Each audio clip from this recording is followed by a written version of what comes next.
সাদিপুর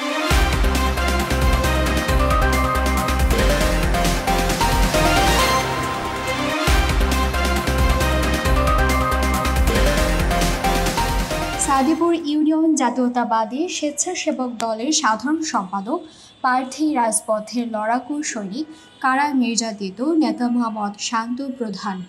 শহীদ president Ziaur রহমানের আদর্শে অনুপ্রাণিত হয়ে সাবেক প্রধানমন্ত্রী বিএনপি চেয়ারপারসন দেশনেত্রী বেগম খালেদা জিয়ার নেতৃত্বে তারুণ্যের অহংকার দেশনায়ক জনাব তারেক রহমানের হাতকে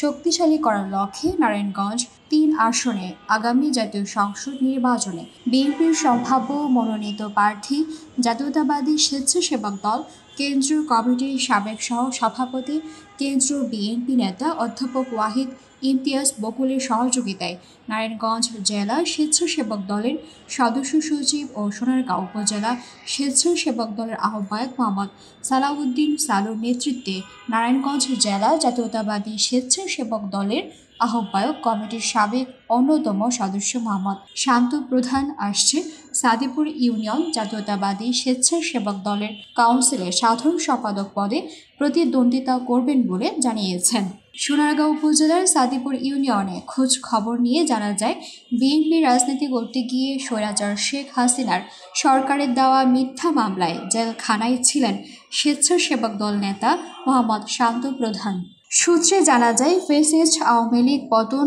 আন্দোলনে বিগত দিনে স্বেচ্ছাসেবক দল নেতা মোহাম্মদ শান্ত প্রধান রাজপথে থেকে নেতৃত্ব দেন ও হাসিনা পতন আন্দোলনে অগ্রণী ভূমিকা পালন করেন।